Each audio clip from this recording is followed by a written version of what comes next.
আল্লাহ বলে, আমি তোমাদের মাঝে এমন এক পয়গম্বরকে সৃষ্টি করলাম, আমার নবী যা করতে বলেছেন তা করো, নবী যা ছাড়তে বলেছেন তা ছাড়ো।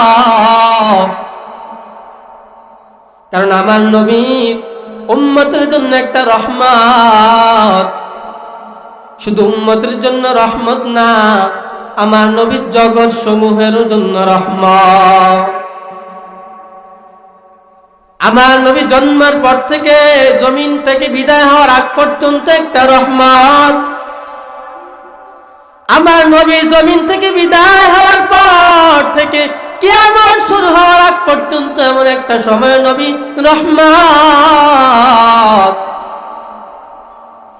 কিয়ামত হওয়ার পর থেকে হিসাব নিকাশ শেষ হওয়া পর্যন্ত নবী এই জায়গায় একটা রহমত।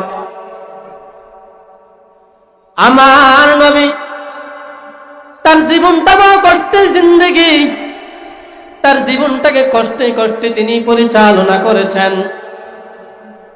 এমন এক সময় ছিল যেই নবীর কোনো খানাও ছিল না, এমন এক সময় ছিল যেই নবীর কোনো থাকার ব্যবস্থা ছিল না, গাড়িও ছিল না। এমন সময় আমার নবীকে আম্মাজান খাদিজাতুল কুবরা রাদিয়াল্লাহু তাআলা আনহা তার জীবন সঙ্গী হিসাবে আমার নবীকে তার জন্য নিয়ে দিয়েছেন। আম্মাজান আয়েশা বলে, আমি মাঝে মাঝে তাকায় দেখতাম আমার নবী তার হুজরার মধ্যে বসে বসে গুন গুন করে কান্না করে। আম্মাজান আয়েশা বলেন, ও পয়গম্বর, আপনি কেন কান্না করেন? না জানি আমি কোনো কষ্ট দিয়েছি আপনাকে? নবী বলেন, না রে আয়েশা, না, তুমি আমাকে কোনো কষ্ট দাও নাই। আমার এমন এক সময় ছিল যে সময় খানাও ছিল না, গাড়িও ছিল না, বাড়িও ছিল না রে আয়েশা। এমন সময় আমার খাদিজা আমাকে জীবন সঙ্গিনী হিসেবে বেছে নিয়েছেন রে আয়েশা। আমার খাদিজার কথা মনে পড়লে আমি চোখের পানি ধরে রাখতে পারি না রে আয়েশা। ও আয়েশা, আমি মাঝে মাঝে আমার খাদিজার জন্য কান্না করি। আমার মনে হয় আমার কান্না, আমার বুক ভরা কষ্ট সব আমার খাদিজার জন্য। কারণ আমার নবী এতিম ছিলেন, মাও ছিল না, বাবাও ছিল না। আমার নবী ছিলেন বড় অসহায়। যে নবী জীবন তার জিন্দেগিকে এমন ভাবে পরিচালনা করেছেন, শুধু কষ্ট আর কষ্ট। খানাও ছিল না, গাড়িও ছিল না, বাড়িও ছিল না। ওই নবীর জিন্দেগির কথা মনে পড়লে আর সহ্য করা যায় না। কপাল করা মুসলমান ওই নবীর উম্মত হইয়া, ওই নবীর আদর্শ না মান্না জমিনের মধ্যে এমন ভাবে চলাফেরা করি যে আমাদের দুনিয়া বরবাদ হয়ে যায়, আখিরাতও বরবাদ হয়ে যায়। যেই নবীকে গাছ চিনল, জঙ্গলের হরিণ চিনল, যেই নবীকে মাছ চিনল, আল্লাহ তাআলা সাফের মধ্যে ভালো মন্দ বুঝার ক্ষমতা দেন নাই। আল্লাহ তাআলা সাফের মধ্যে ভালো মন্দ বোঝার ক্ষমতা দেন নাই। জঙ্গলের হরিণকে হরিণের মধ্যে ভালো মন্দ বোঝার ক্ষমতা দেন নাই। এটা আল্লাহ মানুষের মধ্যে দিয়েছেন, উম্মতের মধ্যে দিয়েছেন। ওই উম্মত যদি ভালো মন্দ বোঝার পরেও আমার নবীর সুন্নতকে আঁকড়ে ধরে না রাখতে পারে, তো দিন দিন ইজ্জত নষ্ট হবে, সম্মান নষ্ট হবে, দুনিয়া বরবাদ হয়ে যাবে, আখিরাতও বরবাদ হয়ে যাবে। এই জন্য সব কিছুর মূল ঔষধ হলো তাকওয়া। তাকওয়া আমাদের কলবে নাই। আল্লাহর ভয় আমাদের কলবে যদি থাকতো তো 5 বেলার 1 ওয়াক্ত নামাজও আমরা বাদ দিতাম না, রাসূলের আদর্শকে আমরা আঁকড়িয়ে যেতাম না, রাসূলের সুন্নতকে আমরা করে করে মেনে চলতাম।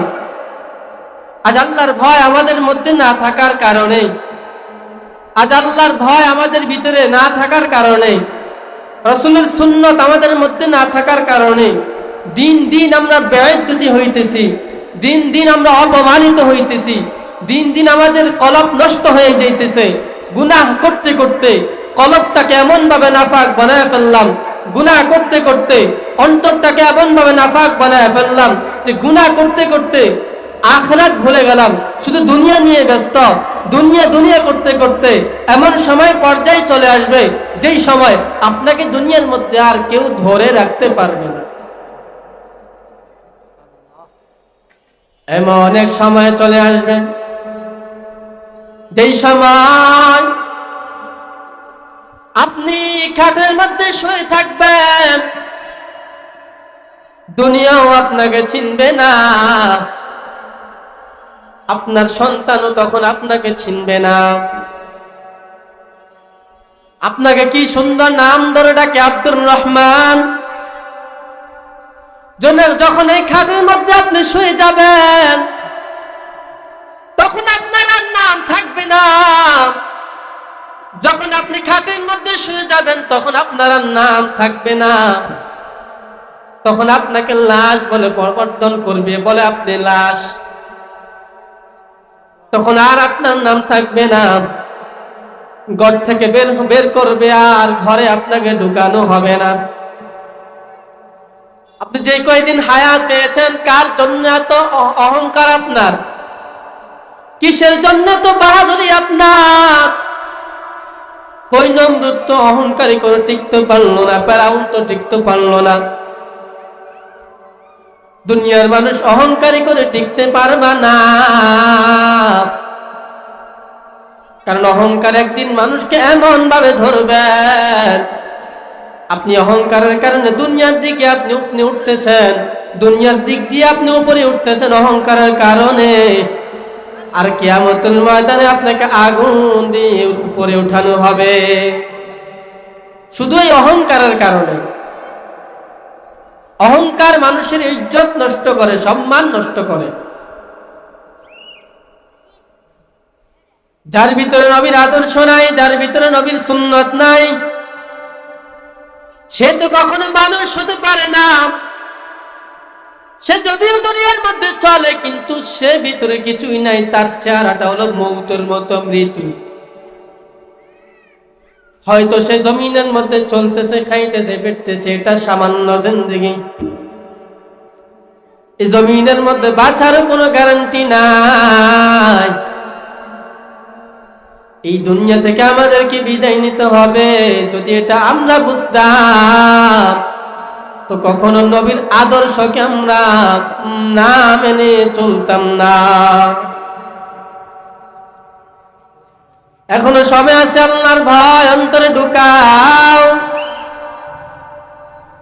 তাকওয়াওয়ালা জিন্দেগি অন্তরে ঢুকাও। না হয় জীবনও বরবাদ হয়ে যাবে, আখিরাতও বরবাদ হয়ে যাবে। দুনিয়ার দিক দিয়েও তুমি নষ্ট, আখিরাতের দিক দিয়েও তুমি নষ্ট। এই দুনিয়া থাকার জায়গা না, এই দুনিয়া তোমাকে চিরকাল রাখবে না। এই দুনিয়া থেকে তোমাকে একবার না একবার বিদায় নিতে হবে। কিয়ামতের ময়দান বড় ভয়ঙ্কর, বড় কঠিন সময়। সামান্য সূর্যের তাপ সহ্য করতে পারো না। কিয়ামতের ময়দানে যখন ওই সূর্যটা মাথার এক হাত উপরে চলে আসবে, তখনকার হালাত কেমন হবে? তখনকার অবস্থা কেমন হবে? কিয়ামতের মাঠটা বড় ভয়ঙ্কর, বড় ভয়ানক। বেঈমান নাফরমান চিৎকার করতে থাকবে আর বলবে, আল্লাহ একটু বাঁচাও। এই সময় আল্লাহ বলবে, রে বান্দা, জমিনের মধ্যে দিন দিন, প্রতি মাস, প্রতি বছর বয়ান হয়। ওলামায়ে কেরামের বয়ান, তাবলীগ ওয়ালাদের বয়ান, পীর মাশায়েখদের বয়ান, জুমার দিন খতিবের বয়ান। এত বয়ান শোনার পরেও কেন তুমি জমিনের মধ্যে সুন্দরভাবে তোমার জীবনটাকে পরিচালনা করতে পারো নাই? এখন আর সুযোগ দেওয়া যাবে না। এখন তোমাকে আমার জাহান্নামের আযাব তোমাকে ভোগ করতে হবে। কারণ এই দুনিয়ার মধ্যে যতদিন ছিল আমলের কোনো গুরুত্ব দেয় নাই, নামাজের কোনো গুরুত্ব দেয় নাই, আখলাকের কোনো গুরুত্ব দেয় নাই। এই কারণে সম্মান জায়গায় জায়গায় নষ্ট, এই কারণে ইজ্জত জায়গায় জায়গায় নষ্ট হয়ে যায়। আমরা সব সময় বলে বেড়াই আমাদের মধ্যে এত অশান্তি কেন, আমাদের ঘরের মধ্যে এত অশান্তি কেন? অশান্তি তো লেগে থাকবেই যদি আমরা রসুলের আদর্শ অনুযায়ী না মেনে চলি, যদি আমরা রসুলের সুন্নত মেনে না চলি, তো আমাদের সম্মান তো জায়গায় জায়গায় নষ্টই হবে। কারণ আমরা দুনিয়া নিয়েই ব্যস্ত সর্বাক্ষণই। ফজরের নামাজ না পড়ে রিজিকের জন্য বের হয়ে যায়। দিন রাত 24টা ঘন্টা আল্লাহ আমাদের জন্য বোনাস করে দিয়েছেন। এই 24টা ঘন্টার মধ্যে 2টা ঘন্টা আমরা আল্লাহর জন্য দিতে পারি না। আমাদের অবস্থা এমন হয়ে গেল, ফজরের আজান হইতেছে, কানে আজান শোনার পরও ঘুমিয়ে থাকি। কিন্তু ওই আল্লাহর বান্দা একটা বার ভাবে না আমি তো একটু পরে ঘুম থেকে জাগ্রত হব, তারও কোনো গ্যারান্টি আমার নাই। ফজরে 20টা মিনিট সময় দাও, জোহরে আল্লাহকে 20টা মিনিট সময় দাও, আসরে আল্লাহকে 20টা মিনিট সময় দাও, মাগরিবে আল্লাহকে 20টা মিনিট সময় দাও, মাগরিবে আল্লাহকে 20টা মিনিট সময় দাও, এশায় আল্লাহকে 20টা মিনিট সময় দাও। শুধু একটু খাজিনা দাও আর তুমি তোমার রিজিকের জন্য বের হয়ে যাও, কোনো অসুবিধা নাই। ফজরের নামাজ না পড়ে রিজিকের জন্য বের হয়ে যায়, সারাদিন ব্যবসা করে, ঘরে আসার পর থেকে টাকার বরকত কমে গেল। বলো কি জন্য কমে গেল? তুমি যে আল্লাহর হুকুম না মাননা, তুমি তোমার রিজিকের ব্যবস্থার জন্য বের হয়ে গেলা। আল্লাহ বলেন বান্দা যে ফজর নামাজ পড়ে আমি নিজেই তার রিজিকের ব্যবস্থা করে দেই। আলহামদুলিল্লাহিল্লাযী জাআলা আশ-শামসা ওয়াল কমারা বিহুসবান والنجم والشجر يسجدان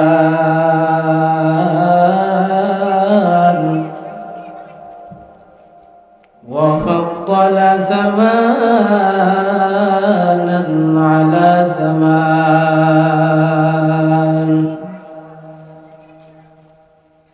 كما فضل مكانا على مكان وإنسانا على إنسان ونشهد أن سيدنا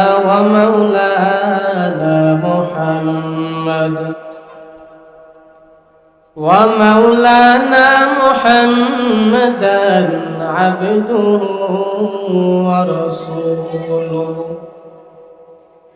صلى الله تعالى عليه وعلى آله وأصحابه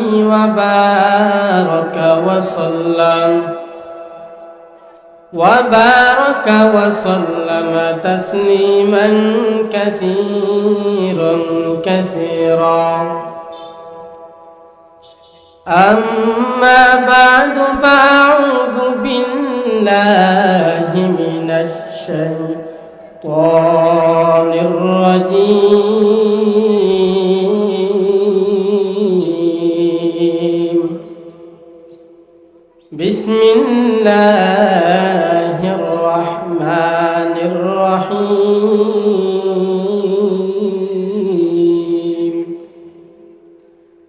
ما آتاكم الرسول فخذوه وما نهاكم عنه فانتهوا وقال النبي صلى الله عليه وآله وسلم تركت فيكم أمرين لن تضلوا ما تمسكتم بهما كتاب الله وسنة رسوله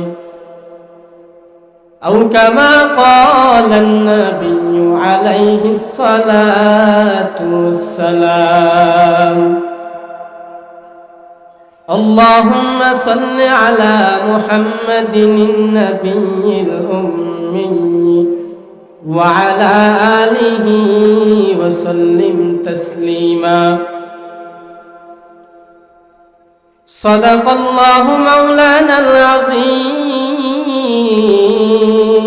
وصدق رسوله النبي الكريم ونحن على ذلك من الشاهدين والذاكرين والحمد لله رب العالمين سبحانك لا علم لنا إلا ما علمتنا إنك أنت العليم الحكيم رب اشرح لي صدري ويسر لي أمري واحلل عقدة من لساني يفقه قولي दुर्फेशानी में तेरे कतरों को दुरिया कर दिया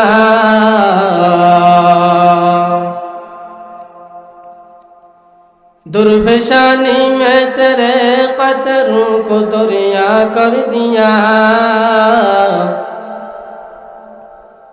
दिल को रोशन कर दिया आँखों को बीना कर दिया हकीकत खुल जाएगी बाक़ते इंतहाते हकीकत खुल जाएगी बाक़ते इंतहाते ये चुस्ती ये मेहनत में गुजारी जिंदगी तो है कि चुस्ती ये मेहनत में गुजारी जिंदगी तो है मोहम्मद ने आकर कुफ्र को मिटाया मोहम्मद ने आकर कुफ्र को मिटाया कुफ्र को मिटाकर सदाकत बताया कुफ्र को मिटाकर सदाकत बताया अल्हम्दुलिल्लाह अल्लाह ताआलार दरबारे लक्ष कोटी शुक्र जे दयामय रब्बे करीम आमादेरके सुस्थ रेखेছেন ভালো রেখেছেন ওই আল্লাহ তাআলার দরবারে শুকরিয়া আদায় করি আলহামদুলিল্লাহ দুনিয়ার সমস্ত ফাহিশাত কাজ এটা মানুষের জন্য খুব খারাপ একটা সময় এই সময় যদি মানুষ গুনাহের থেকে ফিরে আসতে পারে তো এটাই মানুষের জন্য কল্যাণকর জায়গায় জায়গায় ওয়াজ মাহফিলের প্রোগ্রাম করা হয় শুধু মানুষের হেদায়েতের কল্যাণের জন্য আজকের এই রাজারগাঁও কেন্দ্রীয় ঈদগাহ ময়দানে যিনি প্রধান আকর্ষণ হিসেবে আসবেন সারা বাংলার আলোচিত বেফি হযরত মাওলানা মুফতি হেদায়েতুল্লাহ খান আজাদী অনেক বড় একজন আলেম আমরা শুধু আজকের এই দিনটির জন্য সমস্ত কাজ থেকে ফারেগ হয়ে সকলে ইনশাআল্লাহ প্যান্ডেলে এসে বসে পড়ব এখনো যাদের কাজ নাই অনার্থক ঘরে বসে আছি রাস্তাঘাটে চলাফেরা করতেছি দয়া করে সকলেই প্যান্ডেলে চলে আসুন এই মাসটা হলো রবিউল আউয়াল মাস খুবই বরকতপূর্ণ একটি মাস এই মাসে এত বরকত কেন এই মাসটা এত দামি হলো কেন? যে নবিউল আরব হযরত মুহাম্মদুর রাসূলুল্লাহ সাল্লাল্লাহু আলাইহি ওয়া আলিহি ওয়াসাল্লামকে তিনি এই মাসে জন্মগ্রহণ করেছেন। তার আগমন এই মাসে, তার ওয়াফাতও এই মাসে, এই রবিউল আউয়ালে। মাঝখানে 63 বছরকে বলা হয় সিরাতুন নবী। তো নবীর মিলাদ এই মাসেই, নবীর ওয়াফাতও এই মাসেই। এই জন্য এই মাসটার এত দামি, এই মাসটার এত বরকত। কোরআন হাকিম থেকে একটু আয়াতে কারিমা তেলাওয়াত করেছে। আল্লাহ বলেন, মা আতাকুমুর রাসূলু ফাখুযু ওয়া মা নাহাকুম আনহু ফান্তাহু। আল্লাহ বলেন, তোমরা এমন জিনিস আঁকড়িয়ে ধরো যা তোমাদের মাঝে তোমাদের রাসূল নিয়ে এসেছেন, তা আঁকড়িয়ে ধরো। তিনি যা ছাড়তে বলেছেন তা ছেড়ে মানো, চলো। এটাই উম্মতের জন্য করণীয় কর্তব্য। নবীজি যা কিছু করতে বলেছেন তা করা, যা কিছু ছাড়তে বলেছেন তা ছাড়া, এটাই উম্মতের জন্য অনেক বরকতপূর্ণ। নবীজি বলেন, তারাকতু ফীকুম আমরাইন লান তাদিল্লু মা তামাসসাকতুম বিহিমা। বিদায়ের বেলায় দুটো জিনিস রেখে গেলাম। উম্মত যদি এই দুটো জিনিস আঁকড়িয়ে ধরে রাখতে পারে তো কখনো ঈমানও যাবে না, সম্মানও যাবে না। এই দুটো জিনিস যদি আঁকড়িয়ে ধরে রাখতে পারে তো উম্মত কখনো ক্ষতিগ্রস্তের মধ্যে পড়বে না। এক নম্বর কিতাবাল্লাহ ওয়া সুন্নাত রাসূলি। এক নম্বর হলো আল্লাহ তাআলার কিতাব, দুই নম্বর হলো নবীর সুন্নাত। এই দুটো জিনিস যদি উম্মত ধরে রাখতে পারে তো কখনো বিপদে পড়বে না, ঈমানও যাবে না, সম্মানও যাবে না।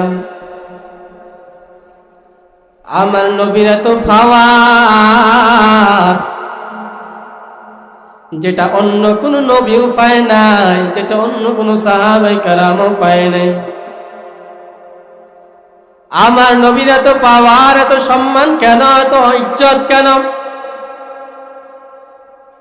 তারা তো পাওয়ার, যেই নবীকে সৃষ্টি না করলে জগতের মধ্যে কিছু সৃষ্টি হতো না। যেই নবীকে সৃষ্টি না করলে আপনাকে আমাকেও সৃষ্টি করা হতো না। ওই নবীর কত পাওয়ার, ওই নবীর কত দাম। উম্মত যদি বুঝতো ওই নবীর কত সম্মান, উম্মত যদি বুঝতো ওই নবীর কত পাওয়ার, তো কখনো ঈমানের দিক দিয়েও ইজ্জত নষ্ট হতো না, সম্মানের দিক দিয়েও ইজ্জত নষ্ট হতো না। এই জন্যই তো নবী বলেছেন, দুটো জিনিস যদি উম্মত আঁকড়ে ধরে রাখতে পারে তো কখনো ঈমানও যাবে না, সম্মানও যাবে না। এক আয়াতে নবী বলেন, এক আয়াতে আল্লাহ বলেন, লাকাদ কানা লাকুম ফি রাসূলিল্লাহি উসওয়াতুন হাসানাহ। জমিনের মধ্যে উম্মতের জন্য এমন এক দয়ার নবীকে পাঠিয়েছেন যার মধ্যে রয়েছে উত্তম আদর্শ। তার মানে বুঝে গেল জমিনের মধ্যে এসেছেন, আগমন করেছেন আমার নবী উত্তম আদর্শ নিয়ে। বিদায়ের সময় দুটো জিনিস রেখে গেলেন। এক নম্বর হলো কিতাবাল্লাহ, দুই নম্বর হলো সুন্নাত রাসূল। এক নম্বর হলো আল্লাহ তাআলার কিতাব, দুই নম্বর হলো নবীর আদর্শ সুন্নাত। এই দুটো জিনিস যদি উম্মত ধরে রাখতে পারে তো ঈমানও যাবে না, সম্মানও যাবে না।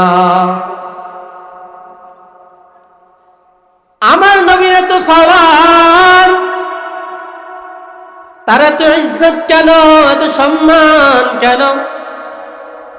এই জমিনটা একসময় নাপাক ছিল, মক্কার মানুষ ছিল দুশ্চরিত্রহীন, বড় খারাপ, উলঙ্গ হইয়া বাইতুল্লাহ তাওয়াফ করত। এমন সময় আমার নবীকে জগতের মধ্যে আগমন করেছেন রহমত হিসাবে। আমার নবী আয়েশা জমিনটাকে পবিত্র করে ফেললেন। আমার নবীর এত পাওয়ার, যাকে এই রবিউল আউয়াল মাসে জন্মগ্রহণ করিয়েছেন এবং তার মৃত্যু হলো রবিউল আউয়ালে, মাঝখানে 63 বছর তার জীবন, তিনি তার জীবনটাকে কিভাবে পরিচালনা করেছেন, তিনি তার জীবনটাকে, তার আদর্শ কিভাবে পরিচালনা করেছেন, উম্মতের এই বিধান অনুযায়ী চলতো, কখনো ক্ষতিগ্রস্তের মধ্যে পড়তো না, কখনো ব্যয়চ্যুতিও হতো না, সম্মানও নষ্ট হতো না। আজ আমাদের ইমানের এই পাওয়ার কেন, এই হালাত কেন? আমাদের নামাজ না থাকার কারণে, পর্দা না থাকার কারণে। আমরা তো শুধু দুনিয়া নিয়েই ব্যস্ত। দুনিয়া করতে করতে এক পর্যায়ে মানুষ দুনিয়া থেকে বিদায় হয়ে যায়। কিন্তু এই দুনিয়াটা হলো অস্থায়ী, স্থায়ী নয়। মানুষ হায়াত পায় সামান্য জিন্দেগি। এই সামান্য জিন্দেগির হায়াতে এত বড়াই কেন, এত বাহাদুরি কেন? আমাদের ঘরে অশান্তি কেন? আমাদের সমাজে অশান্তি কেন? আমাদের অন্তরের ভিতরে এত জ্বালা কেন? ওই যে রসুলের আদর্শ, আল্লাহ তাআলার বিধানকে অমান্য করতেছি, তার কারণে। সবসময় সমাজে চলাফেরা করি আর বলি, আমার মধ্যে এত অশান্তি কেন, ঘরের মধ্যে এত অশান্তি কেন? অশান্তি তো লাগবেই। যেই ঘরে নামাজ নাই, যেই ঘরে পর্দা নাই, যেই ঘরে কোরআনের তালাওয়াত নাই, যে সমাজের মধ্যে জিনা, ব্যভিচার, অত্যাচার, জুলুম বেড়েই থাকে, এই সমাজের মধ্যে শান্তি আসবে কই থেকে? ওই সমাজের মধ্যে বিন্দু পরিমাণ শান্তি পাবে না যতক্ষণ পর্যন্ত ঈমানকে মজবুত না করো, যতক্ষণ পর্যন্ত দ্বীন অনুযায়ী না চলো, ততক্ষণ পর্যন্ত এইভাবে আমাদের অধঃপতন হতেই থাকবে। নবী জমিনের মধ্যে উত্তম আদর্শ নিয়ে এসেছেন। কেমন আদর্শ? যে আদর্শ মানুষ মানলে জমিনের মধ্যে পবিত্র হয়ে যায়, যে আদর্শ অনুযায়ী উম্মত আমল করলে জমিনের মধ্যে সম্মান বাড়তে থাকে, কমে না।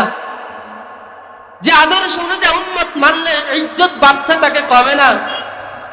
যে আদর্শ অনুযায়ী উম্মত মানলে তার ঈমানের পাওয়ার বাড়ে, বরঞ্চ কমে না। ওই নবীর এত সম্মান, আর ওই নবীর আদর্শ যে মানবে তারও পাওয়ার বেড়ে থাকে, তারও মর্যাদা বেড়ে থাকে।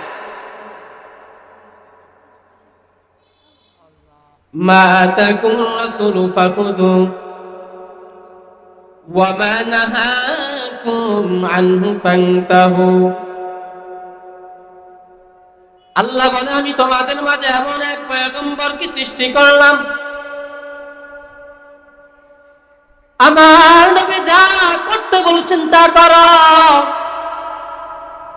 নবী যা ছাড়তে বলেছেন তা ছাড়ো। কারণ আমার নবী উম্মতের জন্য একটা রহমত। শুধু উম্মতের জন্য রহমত না, আমার নবীর জগৎ সমূহের জন্য রহমত। আমার নবী জন্মের পর থেকে জমিন থেকে বিদায় হওয়ার আগ পর্যন্ত একটা রহমত। আমার নবী জমিন থেকে বিদায় হওয়ার পর থেকে কিয়ামত শুরু হওয়ার আগ পর্যন্ত এমন একটা সময় নবী রহমত। কিয়ামত হওয়ার পর থেকে হিসাব নিকাশ শেষ হওয়া পর্যন্ত নবী এই জায়গায় একটা রহমত। আমার নবী তার জীবনটা বড় কষ্টের জিন্দেগি, তার জীবনটাকে কষ্টে কষ্টে তিনি পরিচালনা করেছেন। এমন এক সময় ছিল যেই নবীর কোনো খানাও ছিল না, এমন এক সময় ছিল যেই নবীর কোনো থাকার ব্যবস্থা ছিল না, গাড়িও ছিল না। এমন সময় আমার নবীকে আম্মাজান খাদিজাতুল কুবরা রাদিয়াল্লাহু তাআলা আনহা তার জীবন সঙ্গী হিসাবে আমার নবীকে তার জন্য নিয়ে দিয়েছেন। আম্মাজান আয়েশা বলে, আমি মাঝে মাঝে তাকায় দেখতাম আমার নবী তার হুজরার মধ্যে বসে বসে গুনগুন করে কান্না করে। আম্মাজান আয়েশা বলেন, ও পয়গম্বর, আপনি কেন কান্না করেন? না জানি আমি কোনো কষ্ট দিয়েছি আপনাকে? নবী বলেন, না রে আয়েশা, না, তুমি আমাকে কোনো কষ্ট দাও নাই। আবার এমন এক সময় ছিল যে সময় খানাও ছিল না, গাড়িও ছিল না, বাড়িও ছিল না রে আয়েশা। এমন সময় আমার খাদিজা আমাকে জীবন সঙ্গিনী হিসেবে বেছে নিয়েছেন রে আয়েশা। আমার খাদিজার কথা মনে পড়লে আমি চোখের পানি ধরে রাখতে পারি না রে আয়েশা। ও আয়েশা, আমি মাঝে মাঝে আমার খাদিজার জন্য কান্না করি। আমার মনে হয় আমার কান্না, আমার বুক ভরা কষ্ট সব আমার খাদিজার জন্য।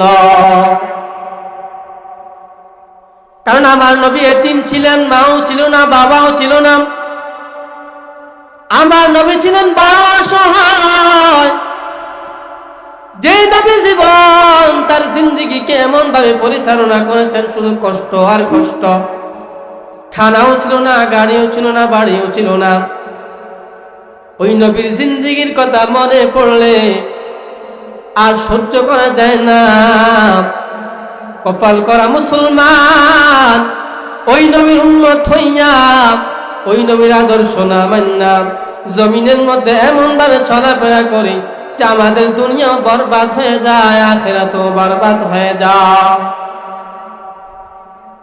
যেই নবীকে গাছ চিনল, জঙ্গলের হরিণ চিনল, যেই নবীকে মাছ চিনল, আল্লাহ তাআলা সাপের মধ্যে ভালো মন্দ বুঝার ক্ষমতা দেন নাই। আল্লাহ তাআলা সাপের মধ্যে ভালো মন্দ বোঝার ক্ষমতা দেন নাই। জঙ্গলের হরিণকে হরিণের মধ্যে ভালো মন্দ বোঝার ক্ষমতা দেন নাই। এটা আল্লাহ মানুষের মধ্যে দিয়েছেন, উম্মতের মধ্যে দিয়েছেন। ওই উম্মত যদি ভালো মন্দ বোঝার পরেও আমার নবীর সুন্নতকে আঁকড়ে ধরে না রাখতে পারে, তো দিন দিন ইজ্জত নষ্ট হবে, সম্মান নষ্ট হবে, দুনিয়া বরবাদ হয়ে যাবে, আখিরাতও বরবাদ হয়ে যাবে। এই জন্য সব কিছুর মূল ঔষধ হলো তাকওয়া। তাকওয়া আমাদের কলবে নাই। আল্লাহর ভয় আমাদের কলবে যদি থাকতো তো 5 বেলার 1 ওয়াক্ত নামাজও আমরা বাদ দিতাম না, রাসূলের আদর্শকে আমরা আঁকড়িয়ে যেতাম না, রাসূলের সুন্নতকে আমরা করে করে মেনে চলতাম। আজ আল্লাহর ভয় আমাদের মধ্যে না থাকার কারণে, আজ আল্লাহর ভয় আমাদের ভিতরে না থাকার কারণে, রাসূলের সুন্নত আমাদের মধ্যে না থাকার কারণে দিন দিন আমরা বেইজ্জতি হইতেছি, দিন দিন আমরা অপমানিত হইতেছি, দিন দিন আমাদের কলব নষ্ট হয়ে যাইতেছে। গুনাহ করতে করতে কলবটাকে এমন ভাবে নাপাক বানায় ফেললাম, গুনাহ করতে করতে অন্তরটাকে এমন ভাবে নাপাক বানায় ফেললাম যে গুনাহ করতে করতে আখিরাত ভুলে গেলাম, শুধু দুনিয়া নিয়ে ব্যস্ত। দুনিয়া দুনিয়া করতে করতে এমন সময় পর্যায়ে চলে আসবে যেই সময় আপনাকে দুনিয়ার মধ্যে আর কেউ ধরে রাখতে পারবে না। এমন এক সময় চলে আসবে যেই সময় আপনি খাটের মধ্যে শুয়ে থাকবেন, দুনিয়াও আপনাকে চিনবে না, আপনার সন্তানও তখন আপনাকে চিনবে না। আপনাকে কি সুন্দর নাম ধরে ডাকে, আব্দুর রহমান। যখন এই খাটের মধ্যে আপনি শুয়ে যাবেন তখন আপনার আর নাম থাকবে না। যখন আপনি খাটের যাবেন তখন আপনার আর নাম থাকবে না, তখন আপনাকে লাশ বলে প্রবর্তন করবে, বলে আপনি লাশ, তখন আর আপনার নাম থাকবে না। ঘর থেকে বের করবে, আর ঘরে আপনাকে ঢুকানো হবে না। আপনি যে কয়দিন হায়াত পেয়েছেন, কার জন্য এত অহংকার আপনার? কিসের জন্য তো বাহাদুরি আপনার? কই নমরুদ তো অহংকারী করে টিকতে পারলো না, ফেরাউন তো টিকতে পারলো না। দুনিয়ার মানুষ অহংকারী করে টিকতে পারবা না, কারণ অহংকার একদিন মানুষকে এমন ভাবে ধরবেন, আপনি অহংকারের কারণে দুনিয়ার দিকে আপনি উঠতেছেন, দুনিয়ার দিক দিয়ে আপনি উপরে উঠতেছেন অহংকারের কারণে, আর কিয়ামতের ময়দানে আপনাকে আগুন দিয়ে উপরে উঠানো হবে শুধু এই অহংকারের কারণে। অহংকার মানুষের ইজ্জত নষ্ট করে, সম্মান নষ্ট করে। যার ভিতরে নবীর আদর্শ নাই, যার ভিতরে নবীর সুন্নত নাই, সে তো কখনো মানুষ হতে পারে না। সে যদিও দুনিয়ার মধ্যে চলে, কিন্তু সে ভিতরে কিছুই নাই, তার চেহারাটা হলো মৌতের মতো মৃত্যু। হয়তো সে জমিনের মধ্যে চলতেছে, খাইতেছে, পেটতেছে, এটা সামান্য জিন্দেগি। এই জমিনের মধ্যে বাঁচার কোনো গ্যারান্টি নাই। এই দুনিয়া থেকে আমাদেরকে বিদায় নিতে হবে। যদি এটা আমরা বুঝতাম, তো কখনো নবীর আদর্শকে আমরা না মেনে চলতাম না। এখনো সময় আছে, আল্লাহর ভয় অন্তরে ঢুকাও, তাকওয়াওয়ালা জিন্দেগি অন্তরে ঢুকাও, না হয় জীবনও বরবাদ হয়ে যাবে, আখিরাতও বরবাদ হয়ে যাবে। দুনিয়ার দিক দিয়েও তুমি নষ্ট, আখিরাতের দিক দিয়েও তুমি নষ্ট। এই দুনিয়া থাকার জায়গা না, এই দুনিয়া তোমাকে চিরকাল রাখবে না। এই দুনিয়া থেকে তোমাকে একবার না একবার বিদায় নিতে হবে। কিয়ামতের ময়দান বড় ভয়ঙ্কর, বড় কঠিন সময়। সামান্য সূর্যের তাপ সহ্য করতে পারো না। কিয়ামতের ময়দানে যখন ওই সূর্যটা মাথার এক হাত উপরে চলে আসবে, তখনকার হালাত কেমন হবে, তখনকার অবস্থা কেমন হবে? কিয়ামতের মাঠটা বড় ভয়ঙ্কর, বড় ভয়ানক। বেঈমান নাফরমান চিৎকার করতে থাকবে আর বলবে, আল্লাহ একটু বাঁচাও। এই সময় আল্লাহ বলবে, রে বান্দা, জমিনের মধ্যে দিন দিন, প্রতি মাস, প্রতি বছর বয়ান হয়, ওলামাই কেরামের বয়ান, তাবলীগ ওয়ালাদের বয়ান, পীর মাশায়েখদের বয়ান, জুমার দিন খতিবের বয়ান। এত বয়ান শোনার পরেও কেন তুমি জমিনের মধ্যে সুন্দরভাবে তোমার জীবনটাকে পরিচালনা করতে পারো নাই? এখন আর সুযোগ দেওয়া যাবে না। এখন তোমাকে আমার জাহান্নামের আযাব তোমাকে ভোগ করতে হবে। কারণ এই দুনিয়ার মধ্যে যতদিন ছিল, আমলের কোনো গুরুত্ব দেয় নাই, নামাজের কোনো গুরুত্ব দেয় নাই, আখলাকের কোনো গুরুত্ব দেয় নাই। এই কারণে সম্মান জায়গায় জায়গায় নষ্ট, এই কারণে ইজ্জত জায়গায় জায়গায় নষ্ট হয়ে যায়। আমরা সব সময় বলে বেড়াই, আমাদের মধ্যে এত অশান্তি কেন, আমাদের ঘরের মধ্যে এত অশান্তি কেন? অশান্তি তো লেগে থাকবেই যদি আমরা রাসূলের আদর্শ অনুযায়ী না মেনে চলি, যদি আমরা রাসূলের সুন্নাত মেনে না চলি, তো আমাদের সম্মান তো জায়গা জায়গায় নষ্টই হবে। কারণ আমরা দুনিয়া নিয়েই ব্যস্ত সর্বাক্ষণই। ফজরের নামাজ না পড়ে রিজিকের জন্য বের হয়ে যায়। দিন রাত 24টা ঘন্টা আল্লাহ আমাদের জন্য বোনাস করে দিয়েছেন। এই 24টা ঘন্টার মধ্যে 2টা ঘন্টা আমরা আল্লাহর জন্য দিতে পারি না।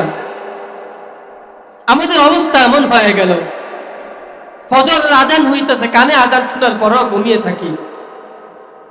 কিন্তু ওই আল্লাহর বান্দা একটা বার ভাবে না, আমি তো একটু পরে ঘুম থেকে জাগ্রত হব, তারও কোনো গ্যারান্টি আমার নাই। ফজরে 20টা মিনিট সময় দাও, জোহরে আল্লাহকে 20টা মিনিট সময় দাও,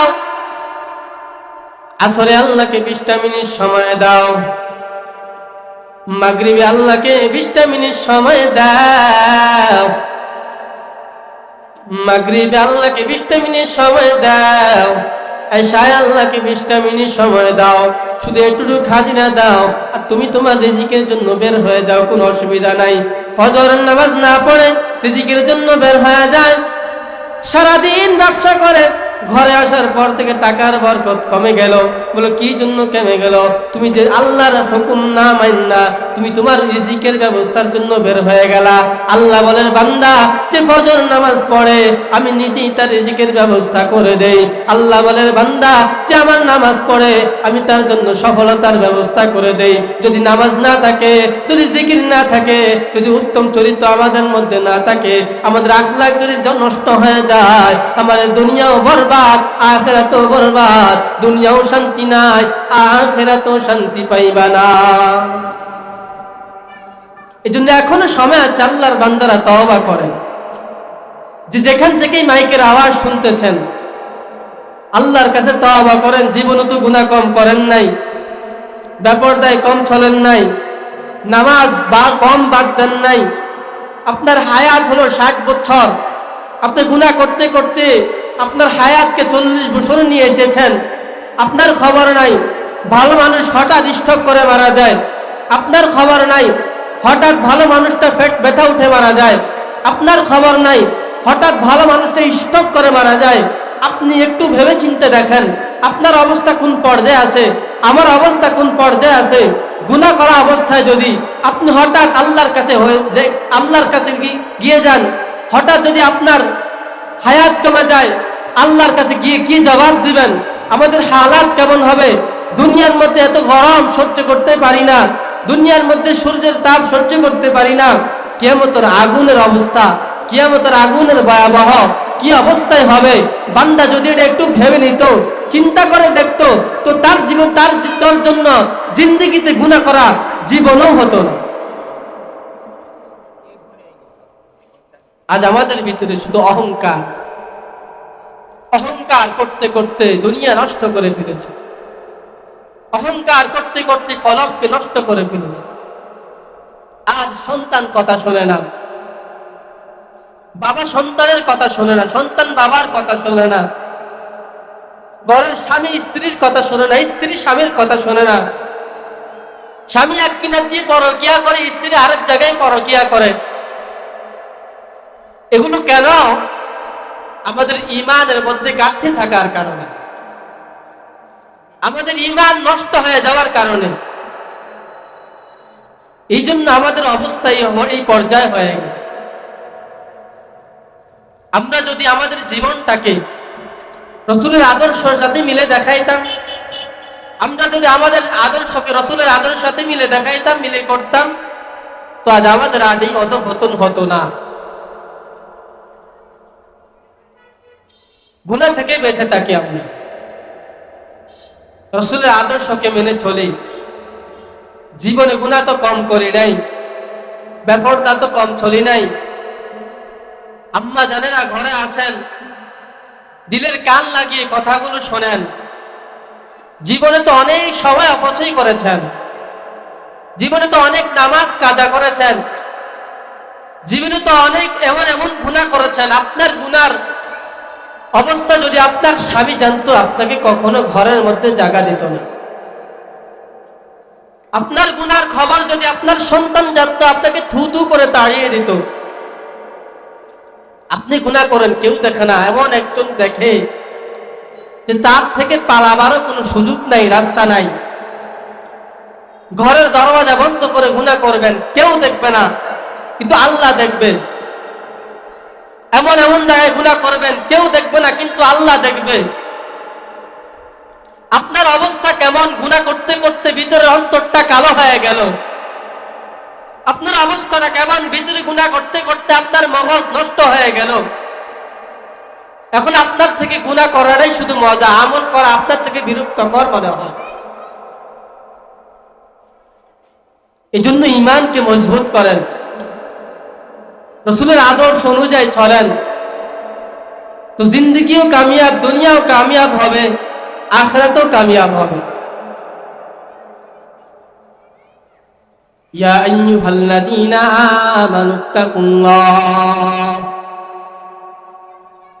আল্লাহ বলে হে মুমিন তোমরা তাকওয়া অন্তরে ঢোকাও, তথা আমি আল্লাহর ভয়। হাক্কা তুকাতিহি ওয়া লা তামুতুন্না ইল্লা ওয়া আনতুম মুসলিমুন। আল্লাহর ভয় তাকওয়া অন্তরে ঢোকাও, আল্লাহর ভয় এটা আমাদের কলবের ভিতরে ঢুকাও, তো কখনো গুনাহ করতে মন চাইবে না, কখনো নামাজ ছাড়তে মন চাইবে না। কারণ যার ভিতরে আল্লাহর ভয় আছে সে কখনো গুনাহ করে না, যার ভিতরে আল্লাহর ভয় আছে সে কখনো চুরি করে না, যার ভিতরে আল্লাহর ভয় আছে সে কখনো মিথ্যা কথা বলে না, যার ভিতরে আল্লাহর ভয় আছে সে কখনো বড়াত্ব দেখায় না, অহংকার করে না। এই জন্য বলে মুসলমান আল্লাহর ভয় অন্তরে ঢুকাও। আল্লাহর ভয় যদি কলবে থাকে তো তোমার আমার কারণে কখনো গুনাহ করা সম্ভব হবে না। হাক্কা তুকাতিহি, ভয়টা কেমন ভয়? বলে হক আদায় করে ভয় করো। ওয়ালা তামুতুন্না ইল্লা ওয়া আনতুম মুসলিমুন। সাবধান হে উম্মত, সাবধান, তোমরা গুনাহগুলো না মাফ করাইয়া মৃত্যুবরণ করিও না। স্বয়ং আল্লাহর কথা।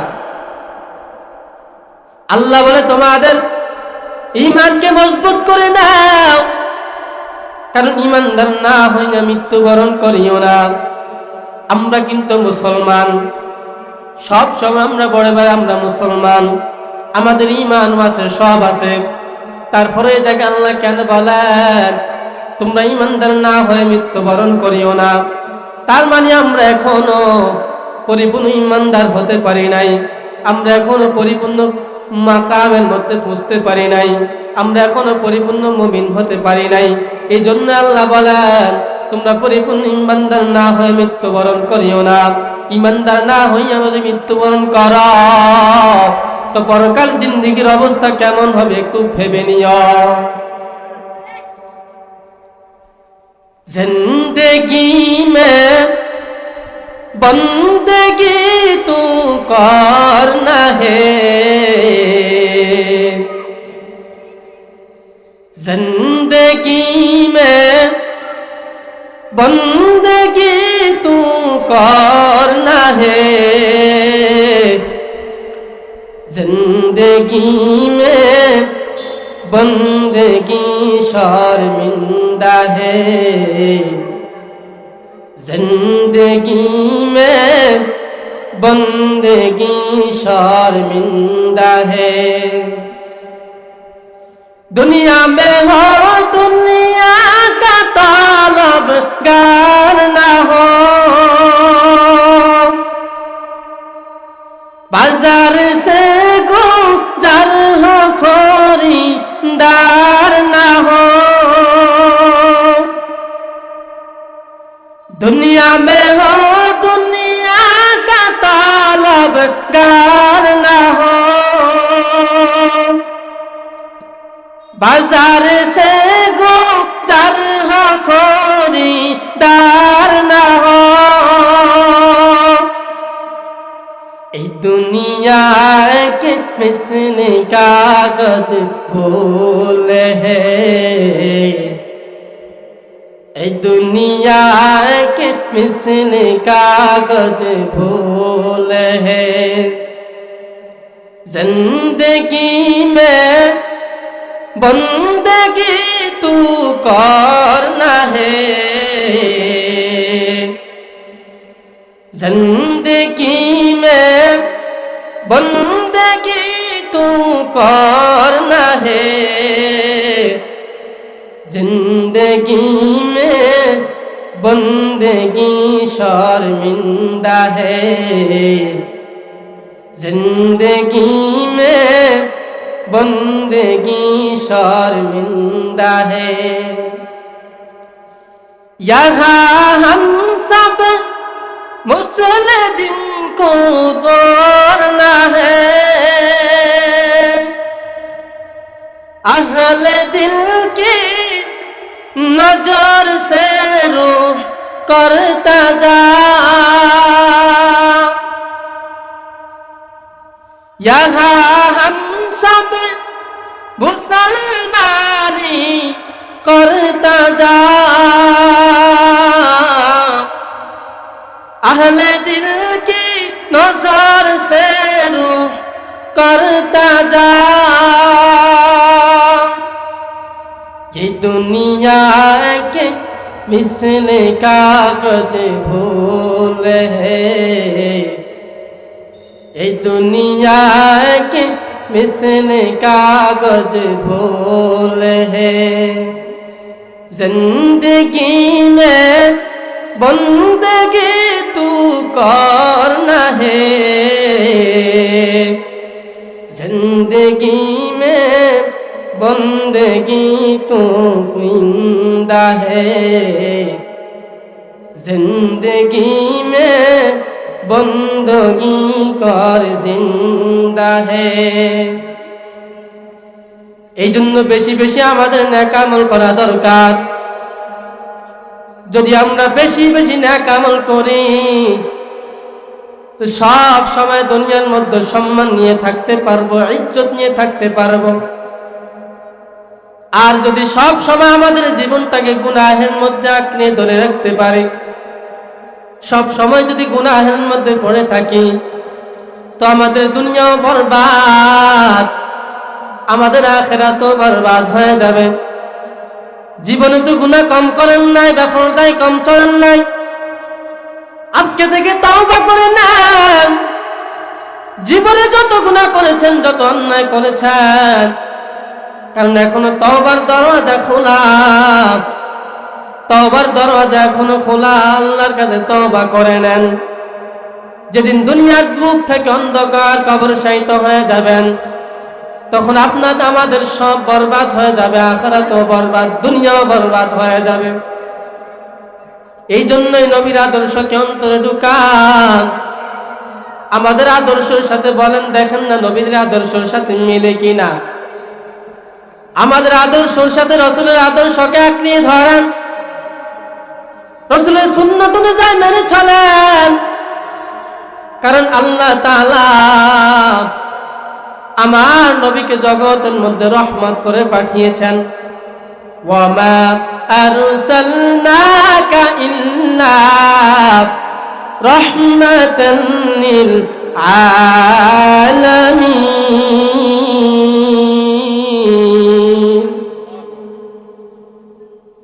হে নবী, আমি আপনাকে সৃষ্টি করি নাই। আল্লাহ বলে, হে নবী, আমি আপনাকে সৃষ্টি করি নাই, ইল্লা হা করেছি রাহমাতান লিল আলামিন, জগৎ সমূহের রহমত করে। তার মানে বুঝে গেল আল্লাহ তাআলা আমার নবীকে জগতের মধ্যে রহমত করে পাঠিয়েছেন। আমার নবী উভয় জগতের জন্য রহমত না। আমি এখানে তরজমা করি, আমার নবী জগৎ সমূহের জন্য রহমত। আমি শুরুতেই বলেছিলাম আমার নবী মায়ের গর্ভ থেকে জমিনের মধ্যে প্রসব হওয়া পর্যন্ত এই সময় নবী একটা জগতের মধ্যে রহমত। আমার নবী দুনিয়ার মধ্যে আগমন হওয়ার পর থেকে মরণ পর্যন্ত তার আগ অবস্থা এখানেও নবী একটা রহমত। আমার নবী জমিন থেকে বিদায় হওয়ার আগ, জমিন থেকে বিদায় হওয়ার পর থেকে কিয়ামতের আগ পর্যন্ত এখানেও আমার নবী একটা রহমত। এই জন্য বেশি বেশি নবীর আদর্শ অনুযায়ী মানা, নবীর আদর্শ অনুযায়ী চলা। এইভাবে যদি আমরা নবীর আদর্শকে ধরে রাখতে পারি তো আমাদের দুনিয়াও কামিয়াব হবে, আখিরাতেও কামিয়াব হবে। এজন্য বেশি বেশি আল্লাহর কাছে তওবা করতে হবে। গুনাহ থেকে আমাদেরকে বেঁচে থাকতে হবে। গুনাহ থেকে যদি আমরা না বাঁচি তো আমাদের দুনিয়া বরবাদ হয়ে যাবে, আখিরাতেও বরবাদ হয়ে যাবে। এজন্য আমরা বেশি বেশি আমল করব, আল্লাহ তাআলার বিধান অনুযায়ী চলব, রাসূলের আদর্শ অনুযায়ী চলব। এই মাসটা হলো রবিউল আউয়াল মাস, বড় বরকতময় একটা গুরুত্বপূর্ণ একটা মাস। এই মাসে আমাদের নবী জন্মগ্রহণ করেছেন, এই মাসে আমাদের নবী বিদায় নিয়েছেন। রাসূলের সুন্নাত শুধু বছরে একদিন নয়, রাসূলের সুন্নাত বছরে প্রতিদিন, প্রতি মাস, প্রতি ঘন্টা, প্রতি সেকেন্ড। এই জন্য রাসূলের আদর্শ, রাসূলের সুন্নাত সব সময় মানা, রাসূলের সুন্নাতকে সব সময় মেনে চলা।